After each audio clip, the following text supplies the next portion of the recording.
Hey, welcome to episode 63 of the Gig Life podcast. I'm your host, Stevie Taylor. This episode is the highly anticipated part 2 and the conclusion of my chat with Australian drumming great Gordon Rytmeister. If you haven't heard part 1, well, you can go back and check that out. Now, before we get into it, please listen to this short service announcement from the Gig Life podcast. As I've always said, the Gig Life podcast is free to you. It always has been, and it always will be free for you to access the interviews and the related content at any time. But like anything else these days, the Gig Life podcast costs money to produce. Websites, podcast hosting subscriptions, travel costs to visit the guests for interviews, Wi-Fi and data costs, production equipment upgrades, as well as the time, of course. Now, if you see the value in the Gig Life podcast, if you would like to help, and of course, if you're able to, you can now donate. I have set up a secure link where you can donate to the Gig Life podcast. You can give as little or as much as you like. It's not a recurring payment thing. It's not a Patreon type setup where you pay to continue to receive the content. It's completely voluntary. If you choose to give nothing, that's perfectly fine.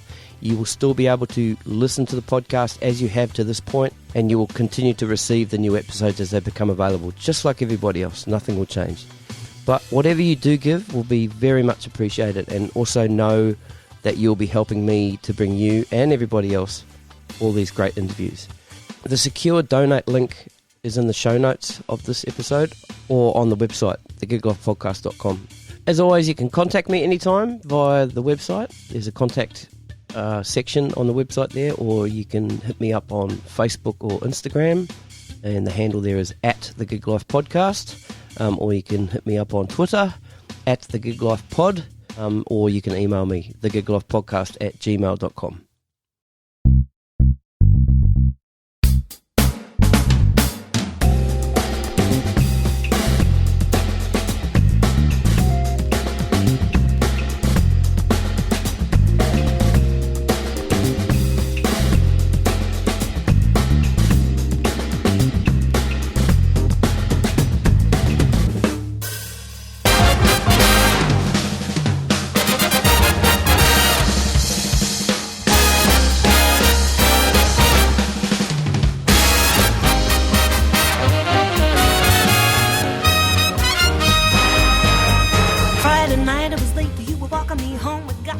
Now, okay, well, let's talk about, you've come back from the jazz side of things.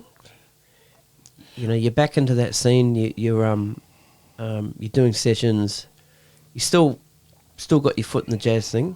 Yeah. Yeah. Well, the jazz thing never really stopped. It never stopped. Yeah. Which is, I mean, although I started getting back, so I was doing more, doing a few, I guess, pop gigs and stuff. As I said, kept working with Karen Minchell and Aaron Clark. Yeah.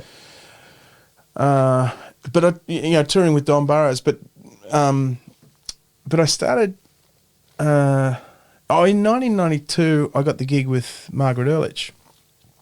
Hamish put me up for it. Right. Took over from Hamo.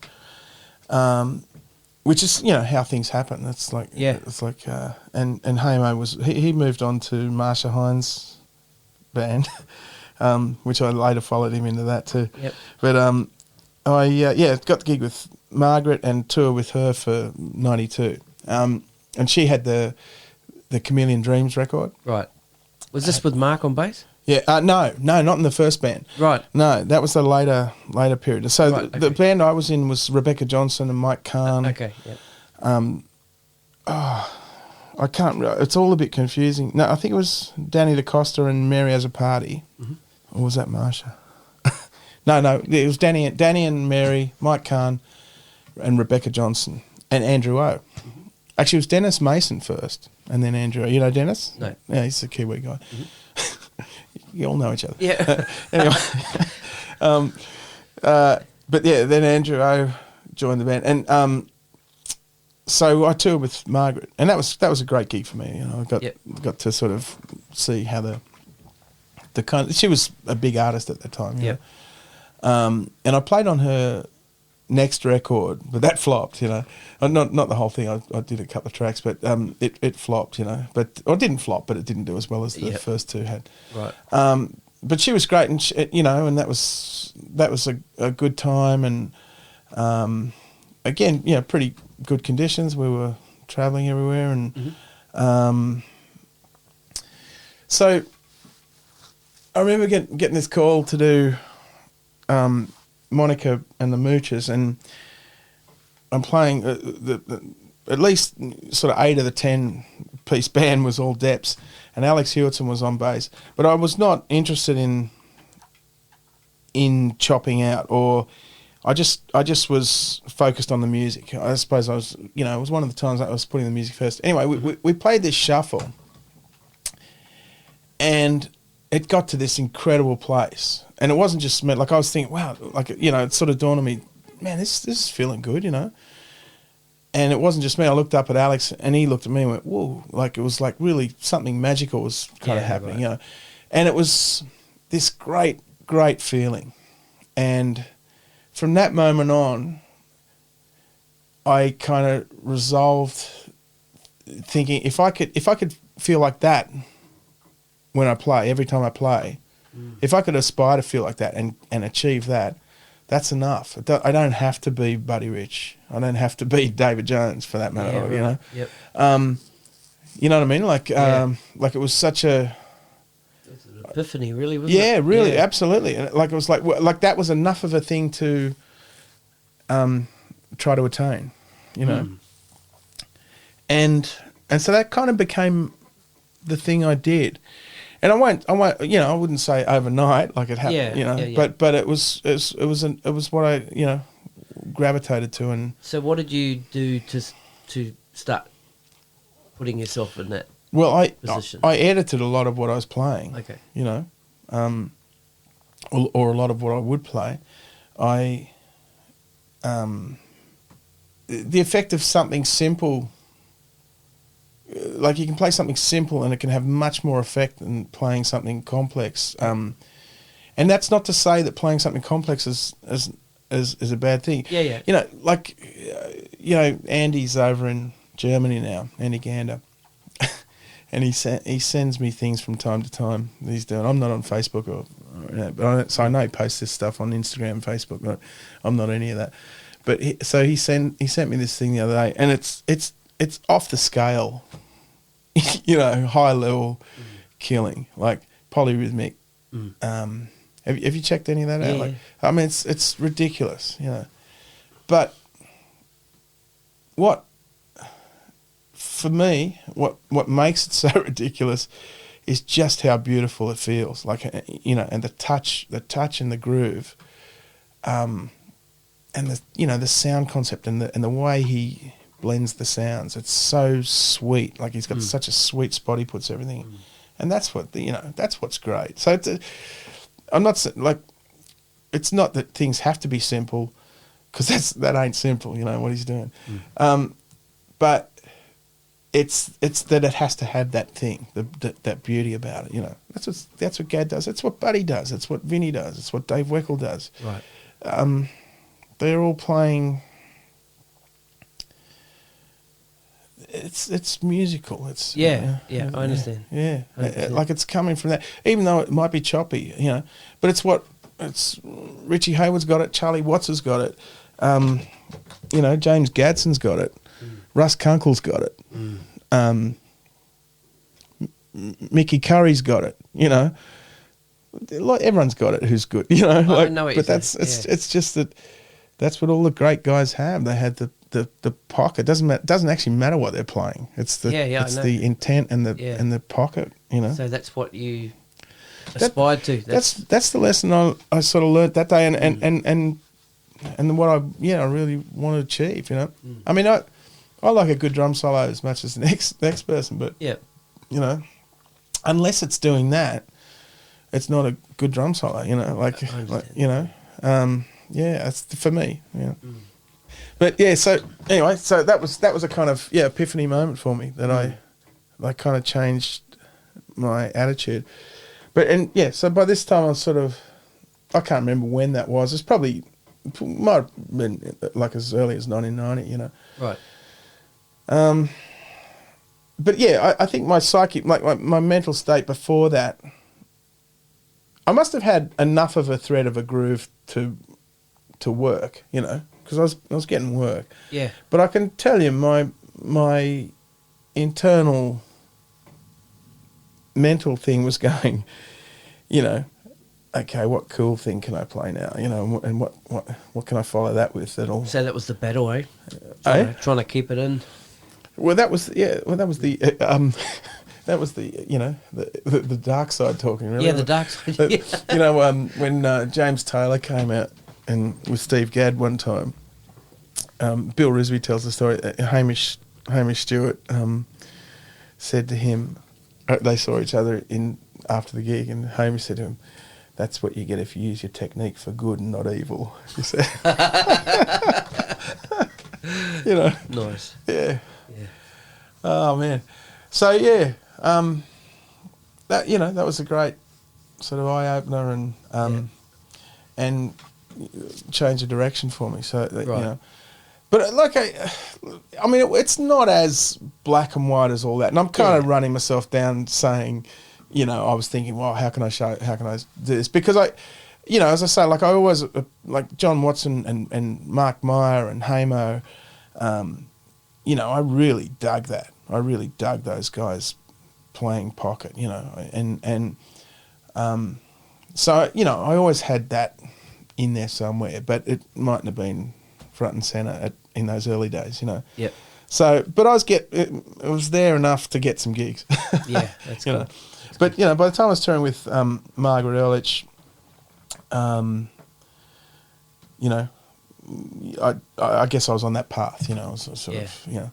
And, you know, and I have to say the other thing that happened, you know, like I had Kerry on a couple of times. I really enjoyed hearing Kez. You know, he came back to Sydney, and I mean, I met Kez in Brisbane, and it was great. You know, we had I think, made us all more honest. Yeah. You know, like he brought it back, you know. Yep. Yeah, I was certainly me. You know, because I was heading down this sort of fusiony path, and I think one of the things Kez did was validate simple. I don't mean that like validate pop music credibility more, like in a way, Yep. you know, because I think, and this happen, like I see it in like a lot of the jazz guys will sort of, not so much these days, but certainly then there was a sense that, you know, we're a bit above all that rock and roll, you know. Right. and yet I think, you know, and when you get the guys who play the pop music, you know, you get a Rex Go, and it's just all class, you know. Yeah. Like he's as fine as any jazz musician, you know what I mean? Like it's easy to sort of go the jazz guys are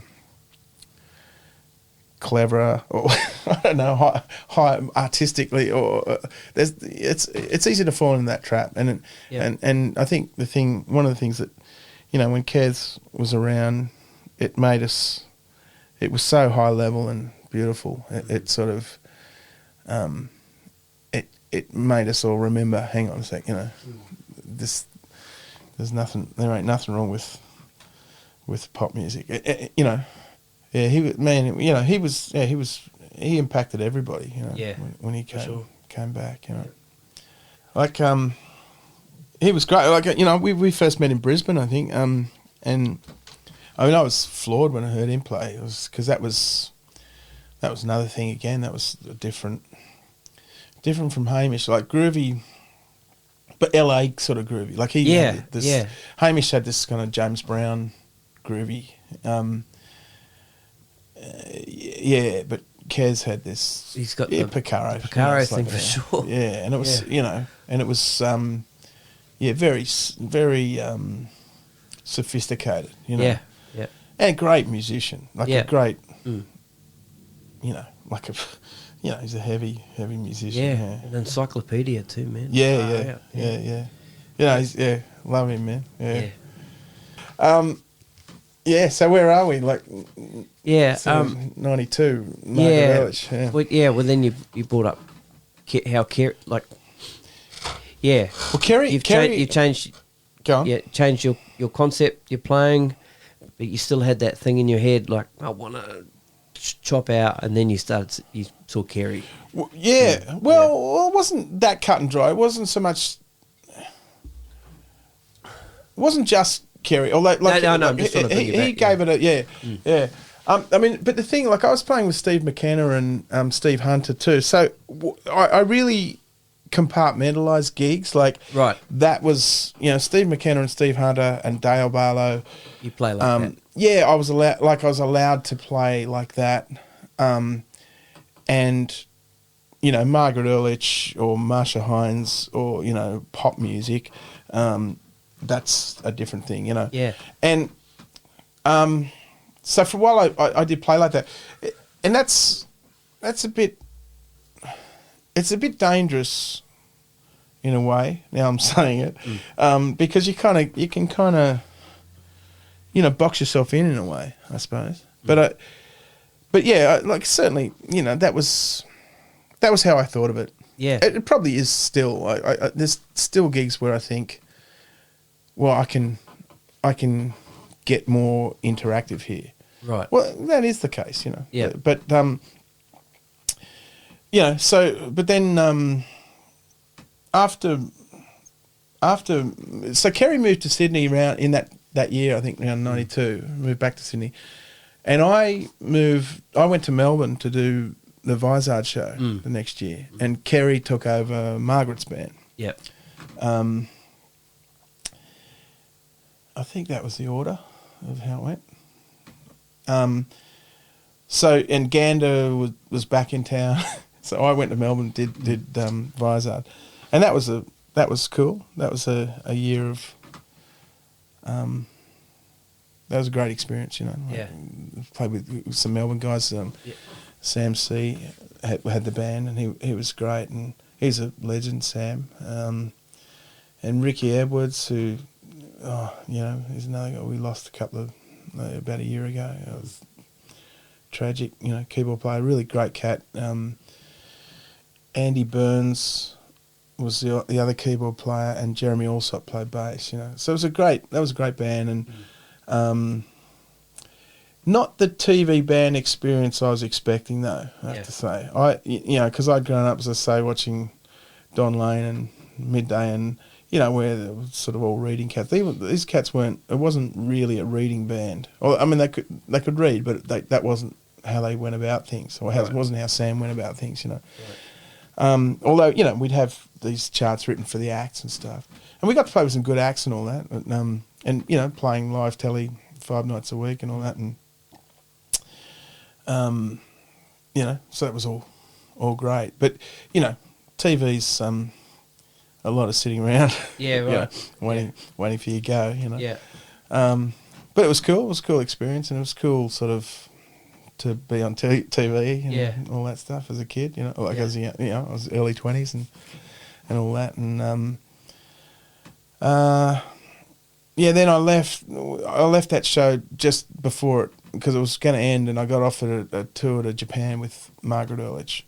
Right. And that's where I but that's where Mark Costa was in the band. I'd played with Mark before, but and Mark and I were good mates. And so we did that band again for a while. I did Margaret, and then went on to Marsha after that, and played a lot with Tony as a party. Do you know Tony? Yeah. Don't know him personally. I know who he is. Oh, right. Yep. Yeah. Well, he's a amazing. I got to say this. He'll kill me for that. But no, he's amazing. Amazing, instinctive musician. Yeah. Like, all done from. I wouldn't even say like self-taught, because I don't think he ever really practiced. He just did gigs, you know. Like, Right. I mean, he had a family. He's the 15th kid of 15. Yeah, right. And again, I took over from Hamish in that band, and that band was Mark. No, hang on, sorry. This is Margaret Illich. I'm getting a bit tired, man. Yeah. Well, Victor Rounds on bass, Danny DaCosta, Paul Burt. Oh, I beg your pardon. Paul Burton was in Margaret's band. Oh, I think I've given you the bum steer from before. I'm mixed up. Mike Kahn was in the later Margaret band. So, anyway, oh mate, I don't know what to do about that.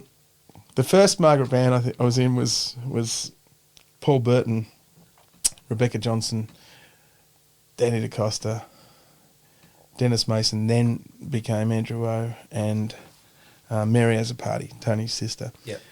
And then the later band was Mark Costa, Shauna Jensen on backing vocals, Mike Kahn on guitar, Dave Glide on sax, and Glenn Rhodes on keyboards. And then I left that band to join Marsha and tour with Marsha for a few years, and that was that other band. So that was Victor. Johnny Bettison on guitar, of course. Danny DaCosta, Tony as a Party, and I think that's it. I'm getting a bit foggy, but I had a great time in that with Tony. You know. Yeah. I was just thinking, like Dave Pritchard was in the band at one point, and because I remember his comment was he said it wouldn't matter what was going on with Marsha out the front, like whether she was singing, up tempo, a ballad, talking to the audience. He said he'd look over at me and Tony, and we'd be chatting to each other on stage, the whole time, or just ribbing each, we had a great sort of rapport going. That's cool. Yeah. And I left Marsha. I took a hiatus from Marsha and joined Dragon in the mid-90s. We're still with Mark Hunter and Todd together. Right. And Alan Mansfield. Right. And that was great, because that was sort of of all the Oz rock bands growing up, they were, to me, they had the most American kind of pocket, I thought. Yeah, right. Yeah. And like particularly in the Doane Perry, Tommy Emmanuel era, And I love Kerry Jacobs as playing too. He's got a real deep groove and a great song sensibility. Yep. So that was great to play those songs with those guys, and that was a hoot. But Todd left the band at the time for a little while, and Dario Bordelin joined the band on bass, and it was chaotic. It was always chaotic with Mark, and I actually thought, I used to think, it was just chaotic during my time with the band, but I've read Jeff Apter's book, the Mark Hunter book, that Jeff Apter wrote, and it seems to me like it might have been just as chaotic the whole time, right. Mayhem. Like Mark was, he's a one-off, man, but I loved it. Yeah, he and I got on great, and we that was tragic when he died. Yeah.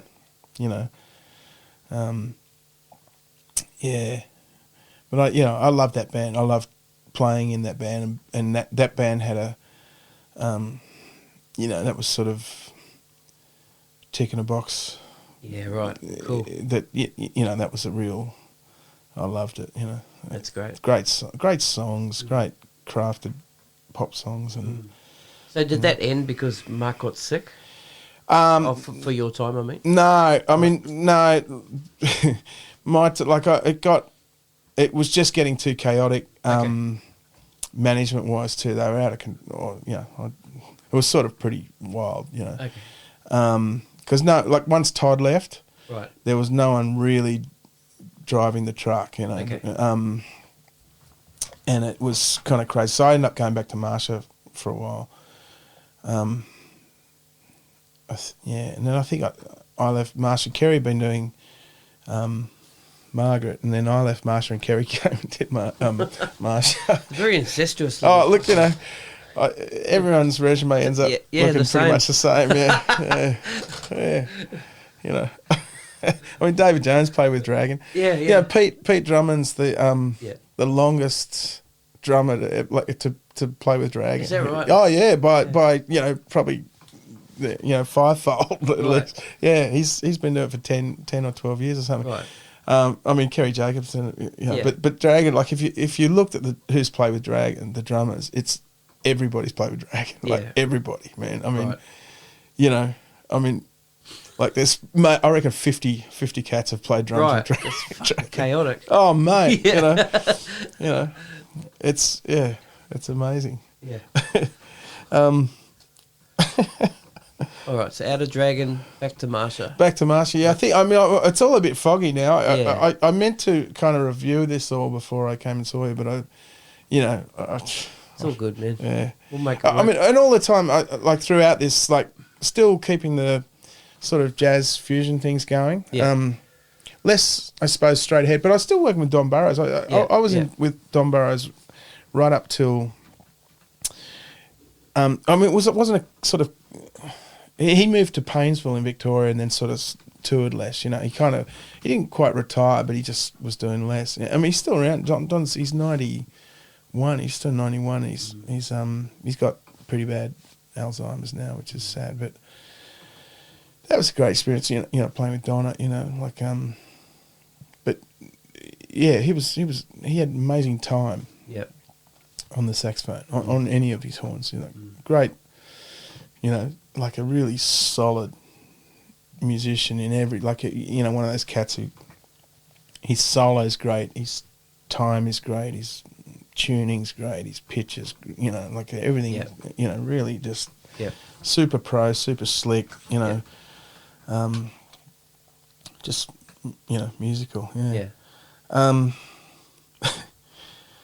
Yeah, I can't remember where I'm at. Yep, so Marsha, and then you're still playing with Don Burrows? Yeah, there's Don Burrows the whole time through. Yep, so after Marsha? Yeah, after Marsha, be late 90s.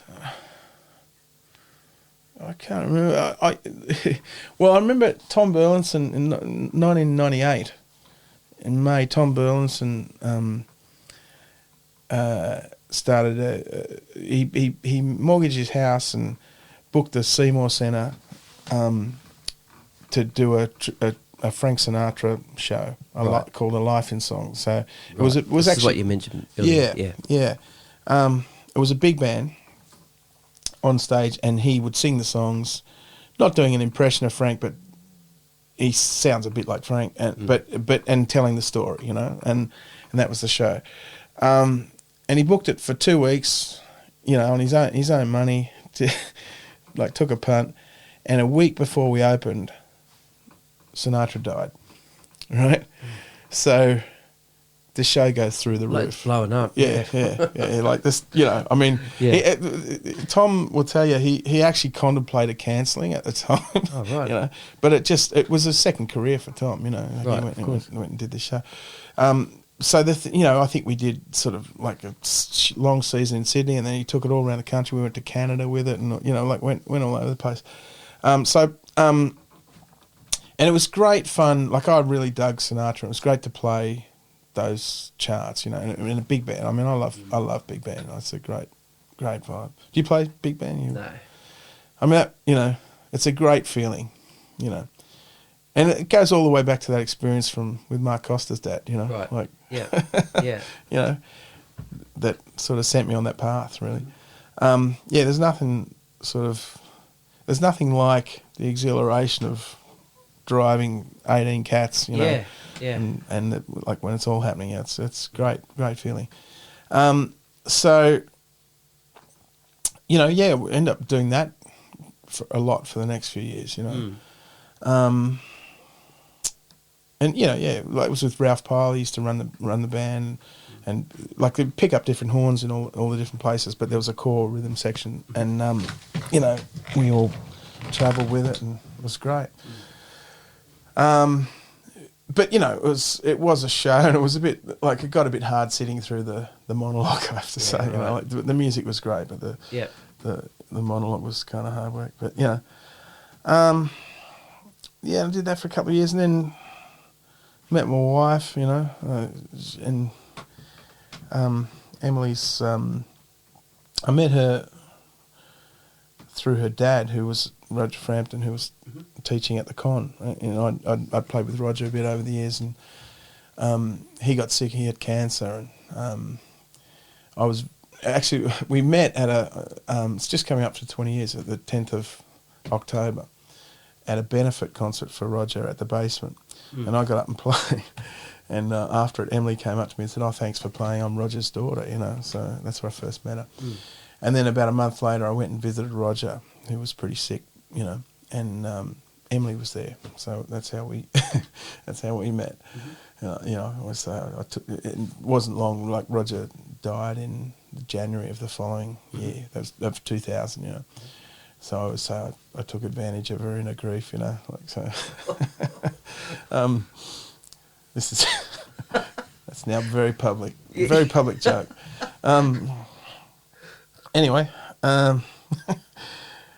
2000. Yeah, we're in sort of early 2000s now. And then I suppose the next thing was Australian Idol. I was I knew when I went to the con. John Foreman was in the high school at the con. Right. He's a little younger than I am. So he was in the con high, and I'd been to Montreal Jazz Festival with John and Tony Azzo's in like mid-90s. We went over there, and Adam Armstrong on bass, and played, and John and I had worked a lot. We sort of hit it off at the con and worked a lot around town before John went to do Bert Newton in Melbourne, to do Good Morning Australia. And, he was sort of heading that way of the MD thing, Right. But so when Australian Idol happened, he had the gig, and he'd been living in Melbourne for a long time by that point. And he said to me, he rang me up and said, "Oh, are you interested in this thing? And who should I get?" He was out of touch with Cats in Sydney, and so I suggested the band. And in fact, this is another connection, was that I mentioned before, Emily, my wife's mum, was in TV. She had worked on Good Morning Australia and knew John really well. Right. So the other thing John said, he said, "Would Emily be interested in a gig on the show, sort of, musical assistant and all that?" So Emily and I both worked on Australian Idol for the first year, which was nice. And the second year, we had our first daughter, Mabel, was born.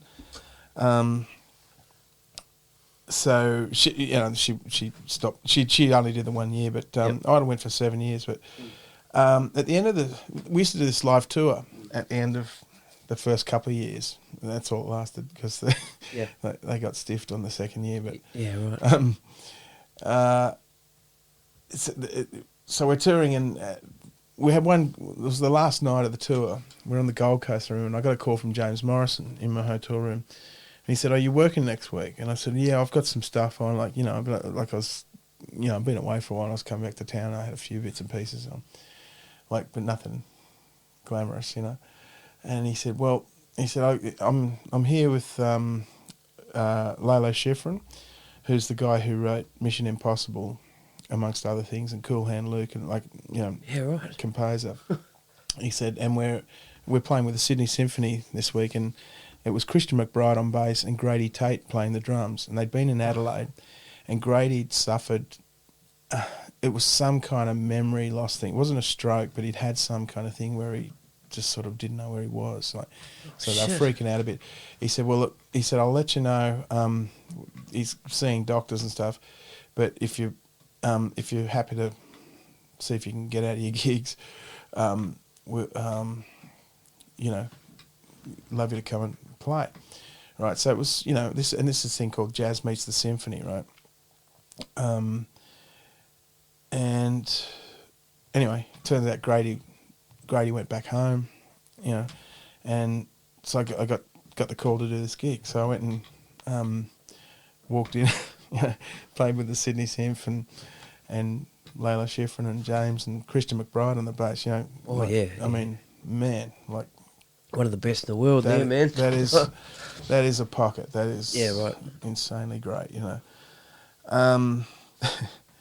And so that was so, and that led to, I did it again when he came out the next time, and then I ended up touring a bit. I've been to Europe a couple of times and stuff with Layla, and and that's like super classy stuff. Like that was really comfortable touring. Yeah.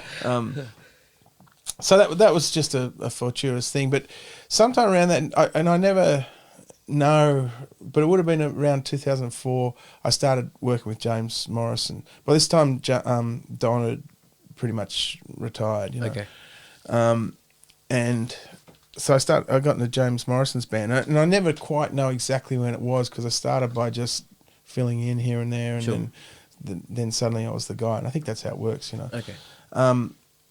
Anyway, but so and the same at the other end. I don't know quite when I was not in the band, but it was about. Well, that was 2004. So I reckon it's about 12 to 14 years I was in that band. Yeah, right. And that was great. Like playing with James was. I don't know if you know much about James, but like he's just a one-off human, like extraordinary. Mm-hmm. At anything he cares to be interested in. Is that right? Yeah, just amazing. Like, just picks up any instrument and can play it, and right. Or he's into cars and planes. I mean, I got no interest in cars and planes and boats until he starts talking about it. Then they suddenly sound interesting. But he's a beauty. I just did a gig with him the other night, and I've got one on Sunday, but that's the first one's in a long time, but or in a year or so. But he's great, man. And so I got to play with him. It was James Muller on guitar, and Emma Pask and Phil Stack was the band, and Blaine Whitaker at first, but Blaine then moved to Hong Kong, so it became a quintet, and it was great. Again, comfortable, nice touring, and good gigs and lots of work. Like. Did lots of stuff, some overseas, and a lot of Australia was great. And James always, you've got to rise to it. You've got to meet him. And that was great for me. And yeah, right. They all sounded great, and Stack's great, and Muller, and they it was a real groove. Like a swinging groove, and like James would tailor his gigs to what the audience was. So you might be playing kind of pretty mainstreamy, straight ahead one day, and then kind of modern out the next day, because you're at a gig where people are into it and want to hear that. Yep. So it was cool. You got to do a lot of things and play. Get kicked in the arse. Challenged. It was great. I mean, and Jonesy had been in that band too, and although Jonesy had left, I didn't follow him immediately in that band. But John Morrison's another drummer I should mention. I learned a lot about swing, straight ahead jazz time. He had a really nice centre to his time and a great ride cymbal beat. So I copped a lot from John. It was great. So that was all happening. Sort of concurrent with Idol, really. Right. And, just the constant juggle trying to make everything work. But, right. That sort of Idol went till 2009, I guess, and then we kept working with James. And James has been, up till about a couple of years ago, James was my main gig. Mm-hmm. And, saw a lot of the world and did a lot of cool stuff. That's awesome. Yeah. So when did you see Idol ending? Oh yeah. Oh, okay. Yeah. That was sort of writing on the wall. Oh yeah. Seasons to go type thing. Yeah, it started not rating as well as I mean, look, the first year they had Guy Sebastian, and it was sort of the most watched show. The grand final was the most watched non-sporting TV event. Yeah, I think it still is. Yeah. With Guy Sebastian, I always have a joke with Trout, like it's outrated the voice, Yeah. I spoke to Woz yesterday, man. Yeah. We had he's a great drummer too. Yeah. Warren, Yeah. great pocket and a funny, great cat, man. Yeah. But yeah, where was I? So yeah, it was great fun. Idle. Sorry, man, I've lost my train. No, it's all right. Yeah. Oh, did you see the writing on the wall? Yeah. I did. Yeah, because it was rating. The ratings were going down, and Yeah. So did you actively start looking outside? Well, no, for something else, no, or it's never worked like that. Things have just always. Well, it wasn't even that. I mean, Idle was, people think it was a full-time job. It was sort of 2 days a week, Oh right. It wasn't, and only while the season was on. Yeah, so of course, it wasn't like it wasn't like. I mean, I was working with Steve Edmonds' band a lot during that time, and we, like his gigs. A lot of his gigs were, Newcastle and Central Coast and Wollongong and all over the joint, So I remember turning up to Idle pretty wrecked after a kind of late Wollongong night, and they were long days, the Idle days, But it wasn't like when I was doing Idle. That was all. Like I was doing, like it was just a couple of days, and I was doing lots of other stuff during the week. Like sessions and all kinds of stuff. That's cool. Like, because your profile obviously would have gone up a bit. Oh, from Idle, that yeah. was kind of, I guess people saw that, but I've never really thought much about that. Yeah, right. Yep. I mean, I'm not great on the old social media thing. I've got not on Facebook or Instagram or anything like that. I remember hearing your bass round table and Adam talking about it too. That's how I feel. Yeah. So I don't object to anyone doing it. I just don't feel comfortable. Sure. Kind of myself. Yeah, right. Like, it just I just find it difficult. Bill had something really interesting to say about social media and how it's almost like a drug, man. Like you're getting these blasts of cool stuff, and then you get this little hit out of it, and then you move to the next thing, and it's right. It's like an addiction. Well, I mean, to be honest, I think I'm too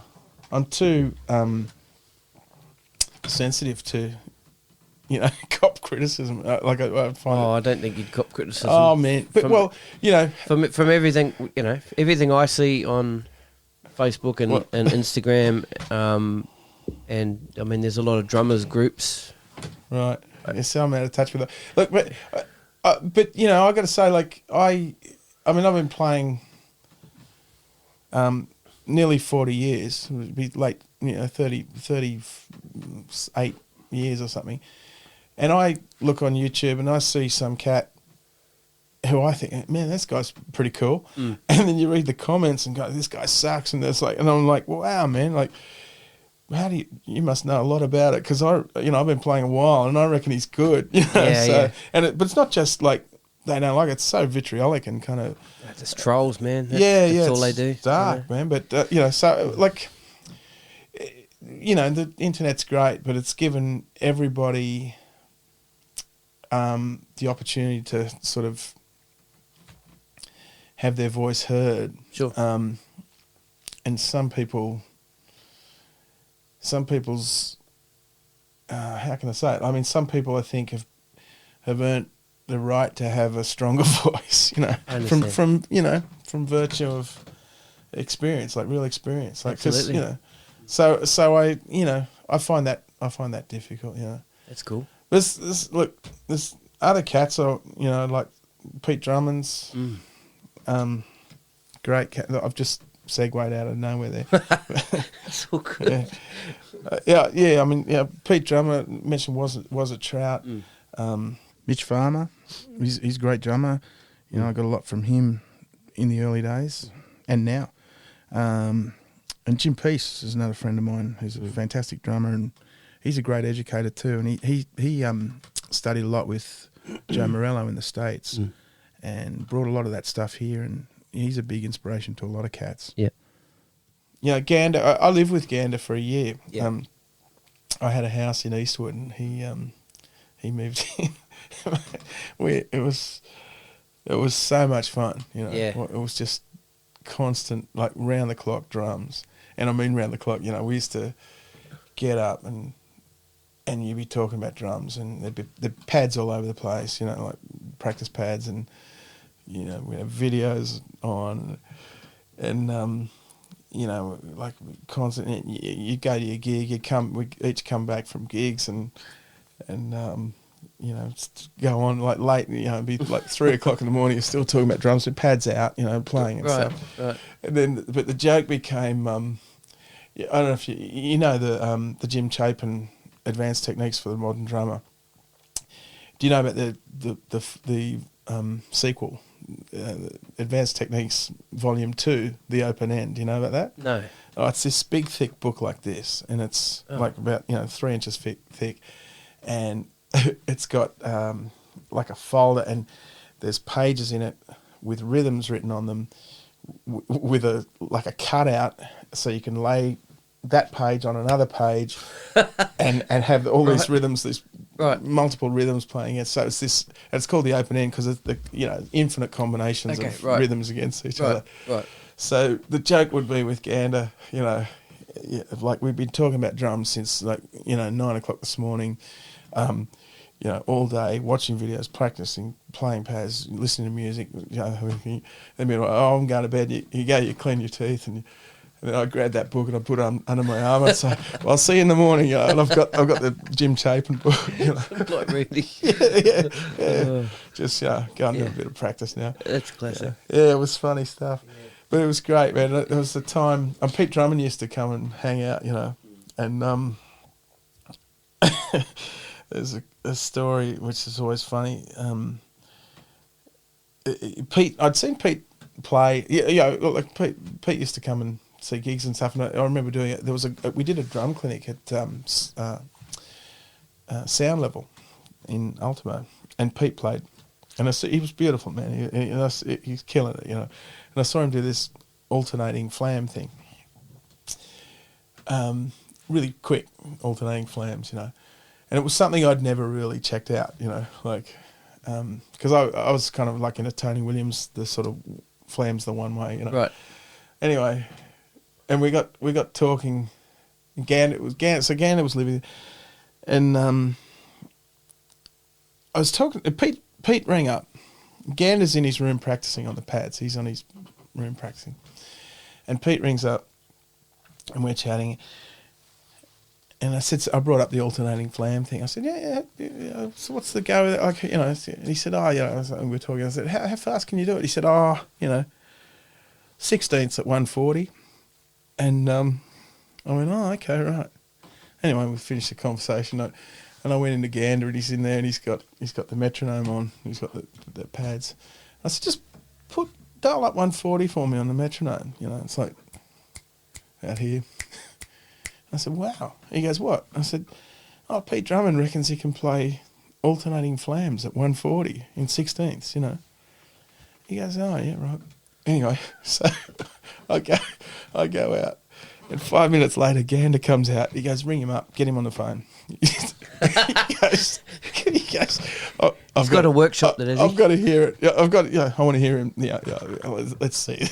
It's like, as if, you know, let's see it, you know. And so we ring him up, and there he goes. And Pete ends up playing these flams at 140 on his shoe. You know, and he did it at 140. Oh yeah, man. Yeah. But it was great because I could just picture Gander, like me going, you know, 140 and walking out, and Gander trying these flams at 140. Get him on the phone. Like, you know, I need verification. Yeah. Classic. But it was great, man. You know, it was great. And Andy's like a sponge, you know, like a subtle sponge. He just takes the bits from everybody that he wants and that he can use, and then uses it in his own thing. It's amazing, you know, and his his thing is so sort of hip and sophisticated. It's you know, like I think, like I look back and think about cats who are the real leaders, you know, and you know, Jonesy's obviously one, and Virgil and Andy are all guys who really have their own voice and have developed it, you know, to a high level, you know. Right. Yeah. I mean, the danger of saying that is I'm leaving people out, but yeah, I think it's sort of unarguable. Like Andy's, it's so gorgeous, you know, when you hear it. And Yep. I mean, I had less to do with Virgil Yep. just because he was in Melbourne. I had a lesson with him once, and got a lot from that, you know, just one lesson. Yeah, right. But and always dug his thing, but yeah. I mean, there's things I haven't talked about, like Glue, you know, with Bill. Yeah, I was. Yeah. You look at, yeah, you know, it was about. I mean, my joke about the band was, because when they, you know, the classic line when bands would break up was that they'd break up because of their musical differences. Right. But my joke was that Glue formed because of their musical differences. Yeah, you know? right. But, yeah. But look, yeah, that was a cool thing. We had this band, and it was Pete Northcote, Victor, me, and Bill, and we played. We used to play at the Harborside Brasserie a lot, and you know, once a month, and get good people, you know, good numbers down there. It was great, great vibe, and it was all original music, and the music was all, well, about 90% of it came about from jamming at my place and then going, all right, what if we take that bit and stick this? So the songs, the tunes as a result were kind of hybrids of everybody's input. Right. And I think that was the band's strength. It was that it was, you know, had a bit of, like, you know, Victor had the funk thing, Bill had the hip chordal thing, Peter had the rock power thing, and I was sort of the drummer. Come on, man. I sort of did my thing, but I think that was, you know, like I'd say things like, why don't we play that same thing and then play it again in 7 there or something, and like, so, you know, cool. like that'd be my contribution, be sort of a rhythmic, you know, angle on things. And you know, it was great because, and the tunes were interesting, and people dig it. It was sort of was kind of cool. It was sort of, I mean, I look back, I kind of call it teenage boys music a bit, you know. Well, Jim Kelly, you know, from Crossfire, I remember talking to him a few years ago, and I said, "What are you listening to? What are you into?" He said, "I'm really finding myself interested in music that women will listen to," and I know what he means. It's like not stuff that, you know, all the muso, like, right, you know, I gotcha. 18-year-old boys get down and check out. It's like stuff that's kind of got melody and you know, there's something to hang on to other than the kind of virtuosity of it, I suppose. Right, I gotcha. So Glue kind of, because I think, you know, Victor kind of brought the funk, you know, so it was sort of, it wasn't just a sort of fusion rock onslaught. Gotcha. Although, you know, it could be pretty in your face at times, but it was sort of, was cool, you know, and we got, you know, it was great fun. It was just a bit, sad how it ended, that's all. Yeah, you know? yeah. I mean, yeah. And how long were you guys going for? Yeah, that's hard to, it's all a bit foggy. I was really mortified when it finished. I was, you know, okay. And Pete pulled the plug on it, and I was down on Pete for doing that. And I remember saying to him, you know, just do me a favour, and because I said, just do me a favour and don't rule out the possibility of you being wrong or something, like, you know, like, and you know, anyway. Any chance of maybe doing it again? going round again? I don't know. I you never say never, because I got, what I'm going to say was that at first I was very keen for it to go, and I know Victor's into it, but in more recent times I'm kind of not interested now. Like it's like I've sort of moved on myself, but I guess I'm kind of coming around to a point going, whatever, why not? We've found ourselves all on gigs where we're like on other people's gigs. That's cool. Yeah. And it's funny, Yeah, yeah, right. Victor sent me, because when I did Victor's episode, right, he sent me a piece of music, which was Glue. Yeah, really. I can't remember if it was a live thing or. All right. Something. Was it any good? It was great, man. Was it? Yeah, really good. Okay, yeah. I mean, I don't know. It was all pretty frantic. I kind of, I don't know if I play the same way now. You know what I mean? Yeah, right. Yeah. I had great times with Steve McKenna playing fusion, and also Steve Hunter. But I played with those guys in the early '90s, and then had some kind of years gap, and then played with them again. Well, you're playing with Steve now, aren't you? I'm playing with Steve again now, and it's very different now. I'm really enjoying it now, for different reasons, and it's much more organic and groovy, I think now. Still pretty in your face, like it was always in your face, but it's just, I guess that's what happens when you age and things mature and stuff, right. Yeah. Well, you'd hope so. Yeah. Steve's a champion. He's an artist, man. He's a real artist. He's not the guy you're going to get to do a pop session or something. Yeah, I understand. But he's got his thing, and it's strong, and he's developed it, and he's stuck to it, and it's great. I really have a great admiration for Steve and what he's done, and I'm digging playing with him. I'm digging playing with the band McMahon, and it's great.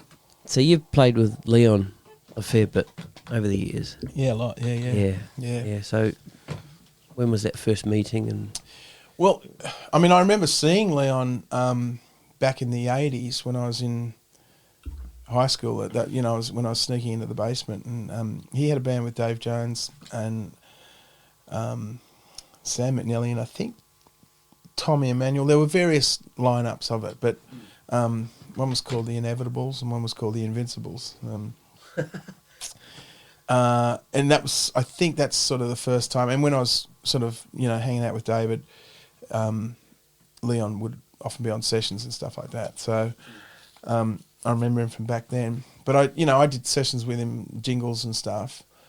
And then we did a lot of, we've done a bunch of records with different people. And it's, he's great in the studio situation. He's amazing. Like he's sort of, he's a big picture guy and like so much experience and machine-like time. And I mean that in the best possible way, like precision, precise and fat and groovy sounds, like everything even, like it's just your dream, to play with, like. Yep. But I mean, there's a lot of great cats I love playing with for different reasons, Yep. But Leon's very structured and organised, and everything fits, everything right. sort of slots in. Mark Costa's the same, They have this. That's the marrying of the parts. It's not just a free for all. It's like you said, it's the big picture. Yeah, big picture players. Yeah. Oh, and I like to think, I like to be like that. Yeah. And there's this great interview with Gad on one of the YouTube channels, and they ask him about what's a groove, and he said, a groove's an agreement, and he said when things start to lock in and line up, that's when they start to feel good, And I mean, I have that's been my experience. You know, when it's all lined up, you can't beat it. You know. Yeah. And it does, you know, doesn't matter if it's simple or complex. If that's happening, that's good. You know? Right. That's the feeling you want. You know. Yeah. So you know, that's like cats like that. Yep. Like Leon and Mark and Dario Heavies. and Victor. Yep. You know, all the good guys. Yep. Yeah, they're playing. They're wanting to play with you. You know. Yeah. I remember Adam Armstrong was a great bass player. He lives in the States now. He's been there for a long time. And all the drummers like playing with Adam. But I know all the drummers didn't put the pocket in the same place. But Adam had this way of finding the pocket with whoever you're with and making that sound solid, you know. Yeah. Yeah. Yeah. And that's, you know, I guess that's what I try to do. I'm not trying to dictate a pocket, but I want to marry it up, you know. I know what you're saying. You know, you're you know talking highly of these guys, but you know, there's people out there that are talking just as highly of you. I know you kind of shrug to it, but it's true, man. Well, yeah. Thanks. And I was because you do some sessions for Stefan. Over. Yeah. Yep. Yeah. Right. So I asked him, you know, about his experiences with you, and he said you just know music. Oh, okay. That's You've nice, got great sounding drums. You're good to the clients, and he said the reason he uses you simply is because you know music, not just because you're a drummer, but you know. Well, that's lovely, you know. Yeah. And Steph's a great cat. I met Steph actually on some sessions, but then we played together in Doug Parkinson's band. Yeah, because he with plays Leon keyboard, and, doesn't he? Yeah. Leon and Dave Longo, and that's a groovy band. That's a, you know, those guys are all time guys, you know. Yeah. I like, you know, and they all do that. We're all. You're all. That's right. Yeah. You just said it then. Well, not just them, but you're part of it. Okay. Man. Yeah. Well, sure. Well, okay. Yeah. All right. Yeah. Well, everyone's wanting the same. I mean, I know that the sum of the parts is better than the individuals. There you go. And I know too. I mean, I've noticed things like when I've just experimented with percussion in my studio at home, just mucking around. And I'll play something in, and I know it's like I'm a pretty average percussionist, but I'll play something in just with I might be just trying something out with textures, and I play it, and it's, you know, like if I'm playing a tambourine or a shaker, I can't line that up as in the pocket as I can when I play the drums, you know? Right. Okay. But so I play, I might play a tambourine part, and then put some other part on it. And it's the sum of the, once you get the two things and then a third thing and another voice and and the whole thing, even though it might, like the tambourine mightn't be on the grid, the whole thing's, because I'm playing with the tambourine, I'm not playing with the click now, I'm playing with the tambourine, I'm playing with whatever I put down. It takes on its own pocket, you know. So, you know, that's my rave on time too. Like you know, whilst metronomic time is, you know, people say a drum machine, so it's too perfect. It's a pretty good thing to strive for, you know. Like I sort of think, you know, like why not strive for it? Because you're never going to make. That's Leon's rave. Is you're never going to actually be that perfect. So you can die trying. You know, do your best. And you know, and that's cool. I think that's a good thing to strive for. But it's not actually metronomic time that gets it off, or you know, that it's the togetherness of everybody. Yeah, gotcha. That you know. Yeah. And like Little Feet's a great example of that. Yep. You know, you hear a Little Feet thing, and I'm sure if you put it on a grid, it's not, you know. Yeah. It's not lined up, but it doesn't matter, you know. Yeah. Well, I mean, we've been talking about Jeff Beccaro a lot. There's another one. Yeah. Yeah. Sometimes he's not bang on the grid, you know. Like he'll for a verse, he'll pull it back. And Yeah, you yeah, can, right. You can hear it and you can feel it, but then he kind of builds it back, and everybody's with him. Yeah. The people that are on that session with him, they're feeling the same thing. Yeah. Hey. Chad Wackerman tells a story when he took over from James Taylor's band, and he spent a week over there while they were in the studio and Gad was recording, and he said he was listening to the tune in the control room and they're playing live. And he said, and they get out with the click, right? Steve Gadd, right? And he said he got behind the click on this thing, and he said it got further behind to the point where the click was on the and, you know, it was on the eighth note, you know.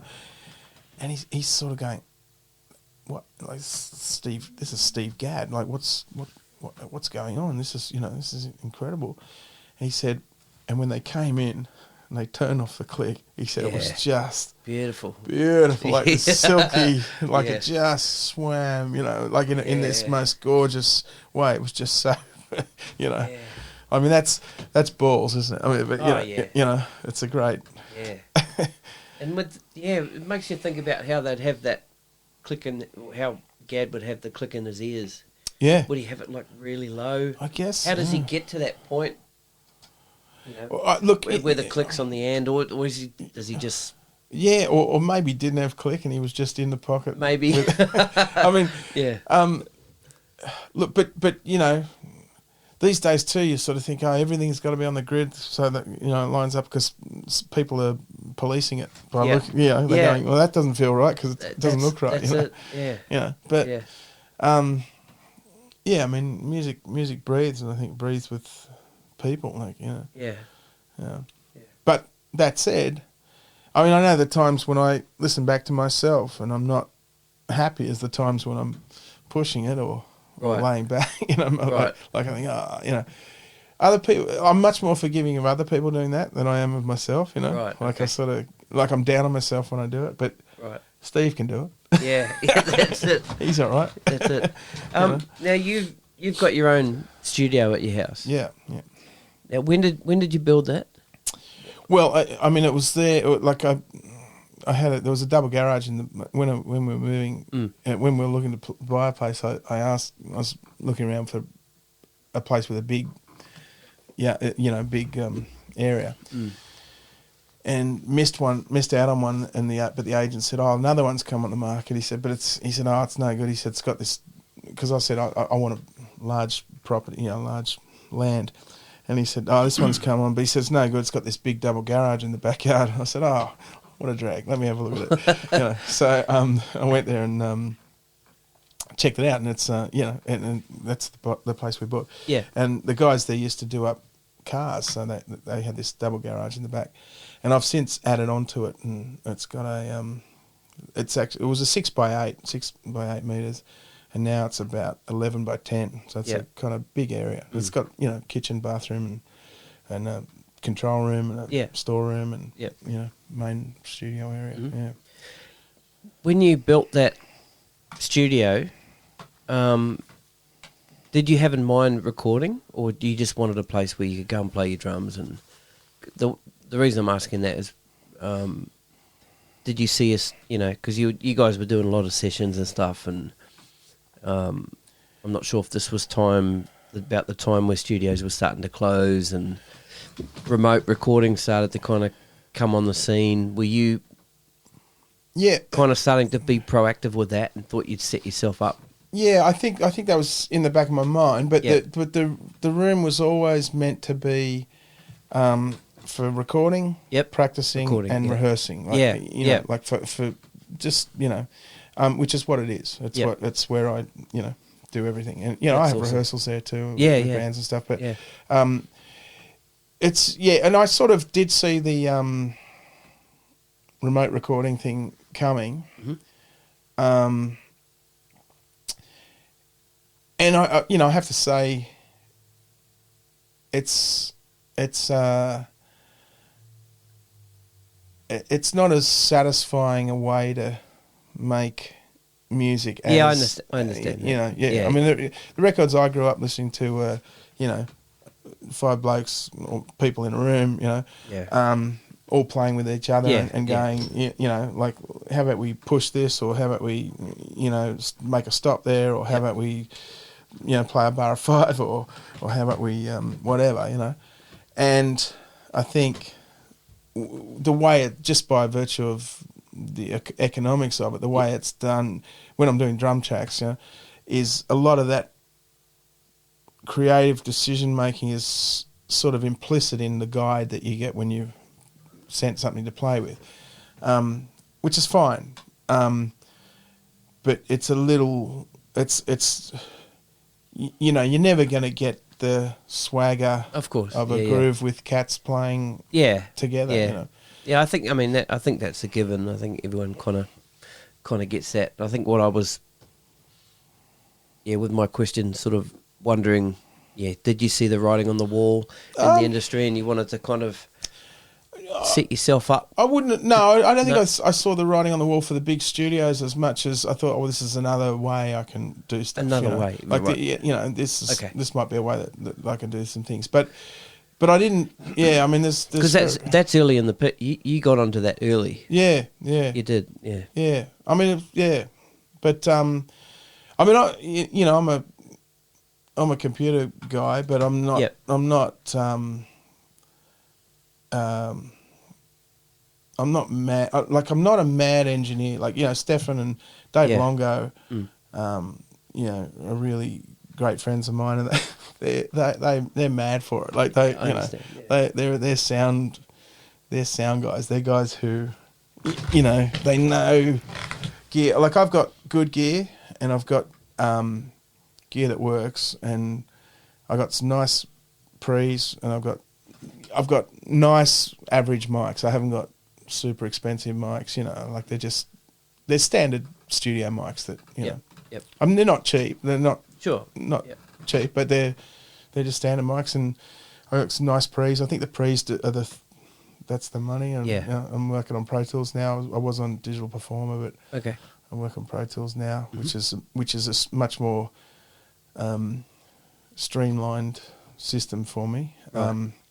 Although I did love Digital Performer was really quite musical. I really dug the sort of way it the interface. But right. Pro Tools does everything you need to do, and right. I'm not as quick at getting around it yet. But that's what I'm using. But it's all. I'm not. I don't have that patience to try every sound. 20 mic positions, right. move it 2 centimetres and see what that's like, Right. And also because I'm, if I'm engineering myself, I'm in and out of the control room, Right. So, but people, most people like the sounds I'm getting, like that's good. they say, so they're pretty into it, yeah. Do you still practice? Mm-hmm. Yeah. And what's your intention with your practice? Is it a maintenance type practice, or are you always looking for new systems, or you know what I'm saying? Yeah. I spend a lot of time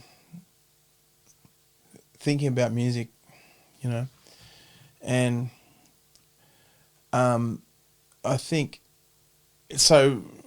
It's less physical now than there's less physical work now than I have done in the past. But I'm juggling a family of with 3 kids and a wife doing a PhD, and we're okay. We're doing all right, but it's a juggle, as you know, anyone with kids, knows. Like, your time's not your own. Yeah. And any time I spend on the drums, I could be spending with the kids. Like, if it's outside of school time or whatever. So, I'm certainly not doing the hours that I have done in the past, but I do practice on a pad. Like, I'll do a lot, try to get a bit of pad stuff, just keep my hands kind of going. I know Amelia was talking about carpal tunnel, and I've had that. I've got. That. You have? Yeah, had it for years, and but I've just always played through it, just like shook it out. Like I can shake it out between a song,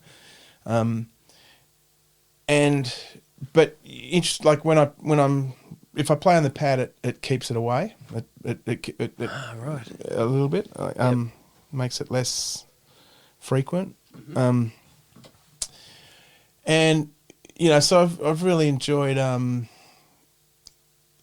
Bill Barkman's stuff. Bill Barkman's. No. Yeah, he's a drumline guy in the States, and a great educator, and he's got a lot of great packages, but he's got a book called Stick Technique, and it's just the exercises are so sort of simple and obvious. You think, how come I haven't come across this before? Or didn't think of it myself. Like it's so kind of beautifully simple, and it's great. But it's like all those cats are doing, like all the drumline guys do that stuff, Right. But he's a real guru of it. He's great. And yes, I dig doing his stuff. As I mentioned, I'm playing with James Morrow this week. And I'm always aware that James could call a fast tempo, Right. at any given time, so whenever I've got something like that coming up, like I'll brush up on my up-tempo jazz, I got to play with Wynton Marsalis, Yeah, I read that. and it was incredible. And it was Matt McMahon and Phil Stack and myself, and we didn't meet him or have any conversation with him till minutes before we went on. Yep. But we thought, let's get together and we'll so we practiced together, and we knew, he played Cherokee really fast, and he likes it on brushes, or he likes a lot of brushes, and so we rehearsed, we practiced it, and we were just second guessing things he might call, and sure enough, we got there and he called it. So, but that, so I kind of was nice to get my fast brush kind of confident, like that kind of, right. So I practice things, not in the consistent way that I used to, but like if I can get some time in the kit, I'll just work through some stuff, but a lot of it's interestingly basics, Yeah. I mean, right. and I've really, as I said, I've really enjoyed Steve Hunter's band, this incarnation of Steve Hunter's band, because I can play in that band in a way that I can't with many other bands, and I don't mean get away with stuff, right. although that's probably true too. But they have a certain kind of power and authority about the way they play Matt and Steve, that it gives me there's a lot of freedom, and it gives me a bed to play stuff. So I really dig that. But whenever I get a Steve, we play once a month at the Lazy Bones, and so when that's coming up, I just practice the frameworks of the tunes, right. And the tunes are quite open anyway, but I know, we'll always do something in 3, Right. So I kind of practice just not even going for stuff fast, but just motions of playing in 3, and connecting ideas in 3. Right. Or in 7, like he's got a tune in 7 and stuff like that. So we'll always play those things within a certain degree in a similar way, although it's pretty open, and sometimes Steve will go let's do this kind of reggae, or let's do you want to play this in 3 or 4, we'll choose. Right. Yep. So I'm not practicing specific licks or Yeah, gotcha. or actual things. I suppose it's just frameworks in a way, you know. And obviously with your hand, it's maintenance. Yeah. Look, the hands, definitely. Yeah. But I dig sitting at the drums and playing beats, you know. Yeah, yeah. I like it. That's it. Yeah. That's how we start off, eh? Yeah, that's it. Yeah. What's the biggest challenge for you playing live? And don't say people. No, I wasn't. Yeah. Wouldn't have said people. Who says people? What? Oh no, it seems like I've had that kind of answer before. People just say, "Oh, it's the people." One thing that makes or breaks, well, any gig, live or recording, is your mix, your sound, you know. Yeah. And you know, if it sounds good, it's easy to play. Like, it's a lot easier to play when you're hearing everything and hearing everybody, you know. Yep. And so I'd, getting a nice mix. I mean, gigs are.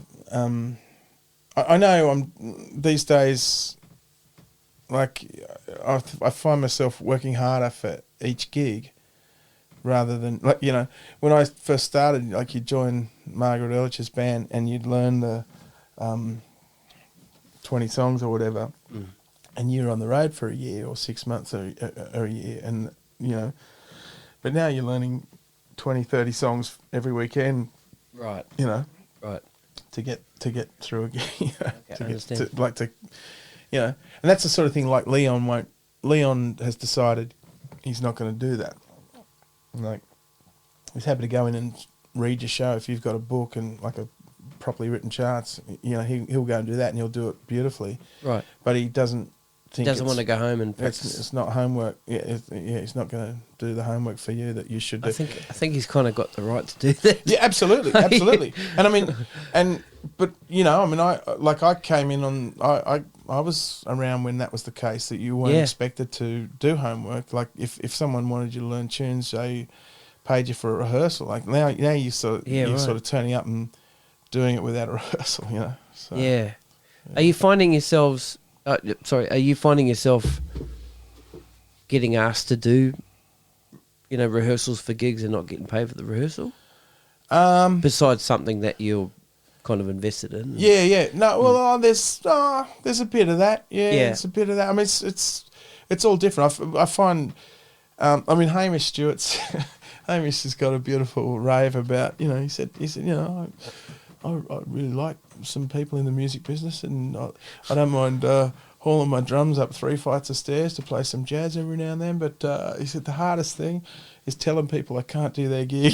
When, like, and that's what I find hard is, like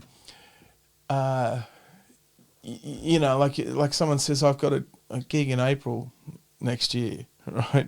Like, on a Saturday night, can you do it? And well, yeah, right now I can, but if a month's worth of work comes in on something, I'm going to find that really hard to blow out to knock back for your one gig, So, are you cool if I and I'm not going to leave anyone high and dry, a week out or 2 weeks out even, but if a tour comes in or something, or a chunk or a session thing, or just before I came, I had to.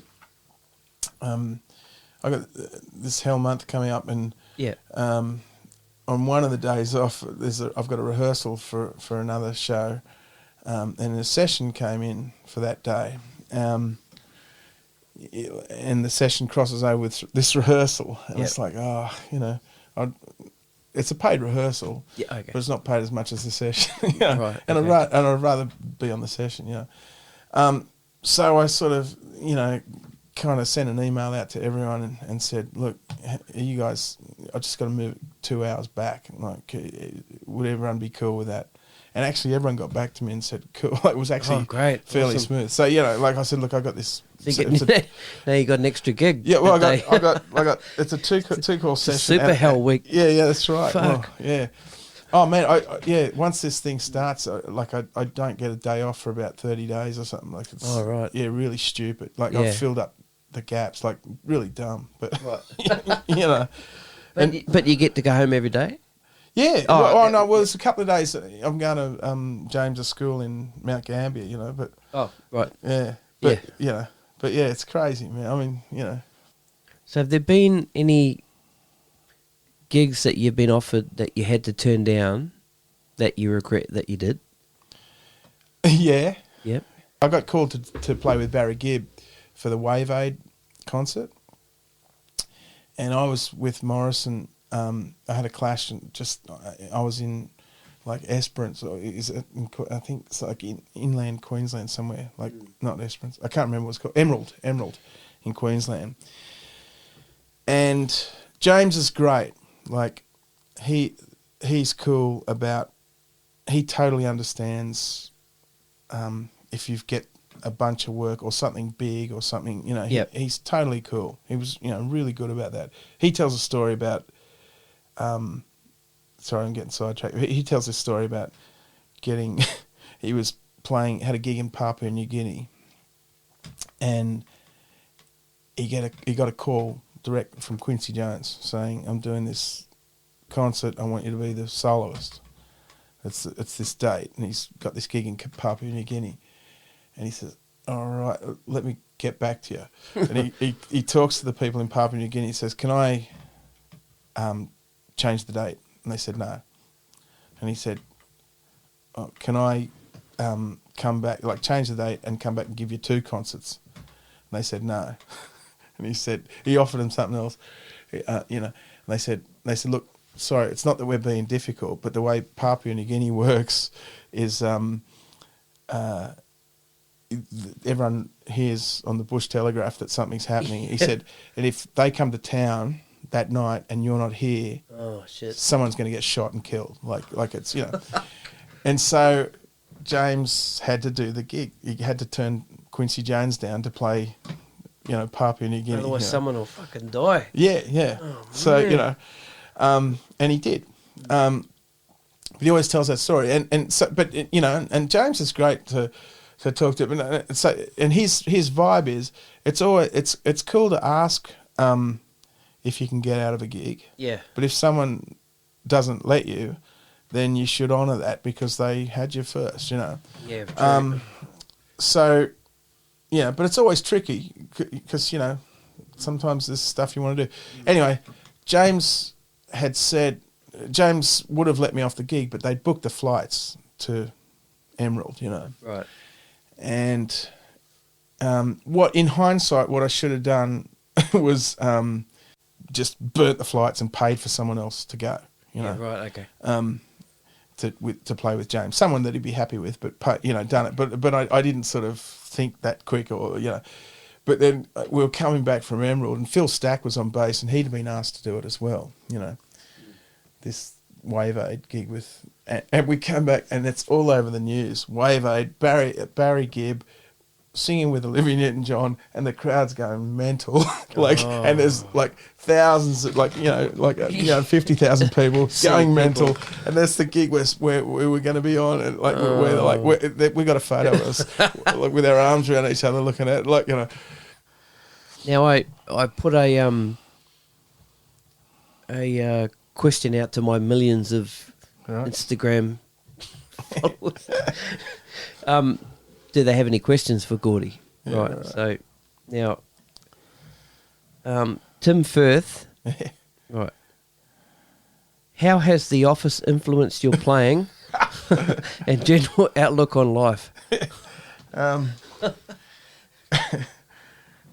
See, I need to come up with a witty David Brent reference,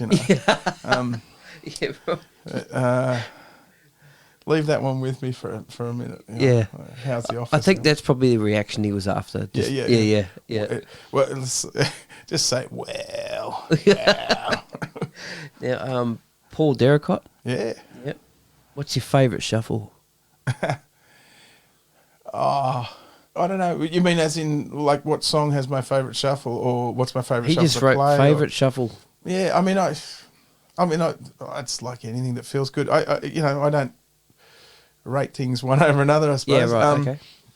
I remember, Picaro talks about Rosanna and getting it from Home at Last and Babylon Sisters and Fool in the Rain. Yeah. And being the Zeppelin guy, I remember when Rosanna came out, that's how old I am, I remember when it came out and hearing it and going, oh, he's got that from Bonham, Really? Yeah. Wow, yeah, cool, man. Because it was, I could, but not in a bad way, but that's the Bonham. Yeah, it's the Bonham thing. Yeah. But yeah, they're pretty hard to go past, the Fool in the Rain and Lido Shuffle's a good shuffle. Yeah. Rosanna's a pretty Well, good that was shuffle. the first shuffle, wasn't it? That's the first shuffle. Yeah. That was my first shuffle. Yeah. I saw Paul the other day on a plane somewhere. Yeah, awesome. Joe Acaria, are you free this Friday? Now, Paul has also asked, what's your approach to staying relaxed while playing so intensely? Well, I don't know that I am. I mean, I'm not relaxed like Davy Jones, Yeah. He's proper relaxed. I don't know. I do see see things in myself playing, and it certainly looks more relaxed than I am internally in my head. I reckon, right, okay. Yeah. What's my approach? I mean, look. I think I guess if you can cover, if I have fewer unknowns when I'm going into play, and that's easier to do in pop music than improvised music. So, like, if I know an arrangement, if I know where it's going, I can relax knowing I know what's coming up. So I guess that might be part of it. It's a good answer, that. Yeah. Right. But in improvised music, you don't know what's going to happen, and that's the beauty of it too. But I guess having enough artillery or facility to be able to accommodate what's going to happen. It's a hard one to answer, but I think I guess knowing as much as I can about the music beforehand is that's helpful. Good. That's good. Yeah. And one more from Paul. Yeah. Because those are my only 3 Instagram followers. No, I'm just kidding. Nate Wood or Nate Smith?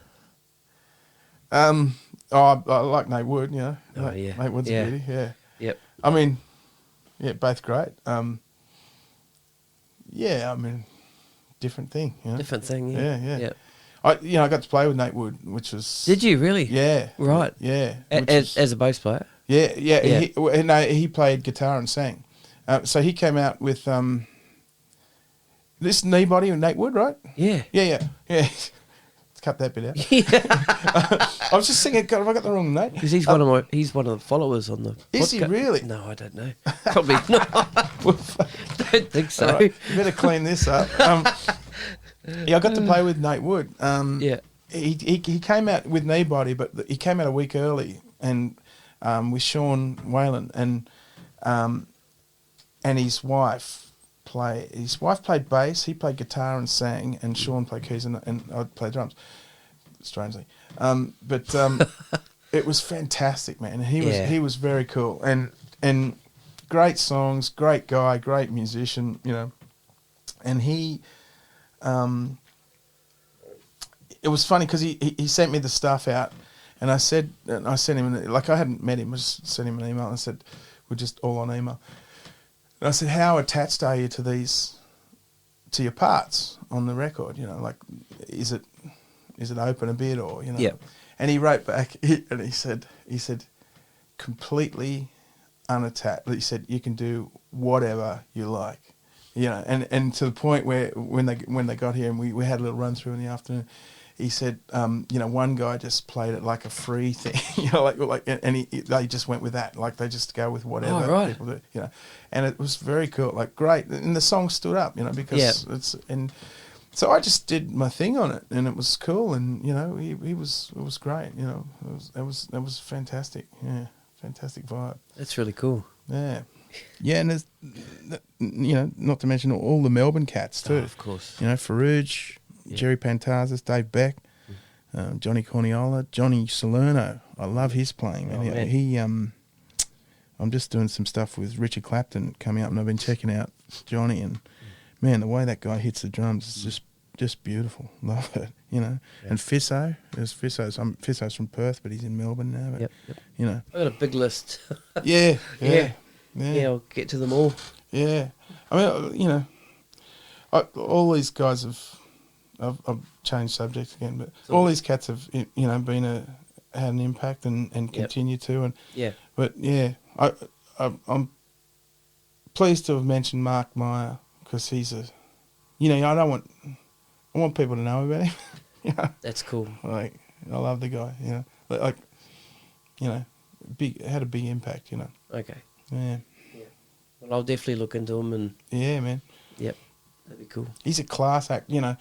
Because the other thing with this Pure Gold gig...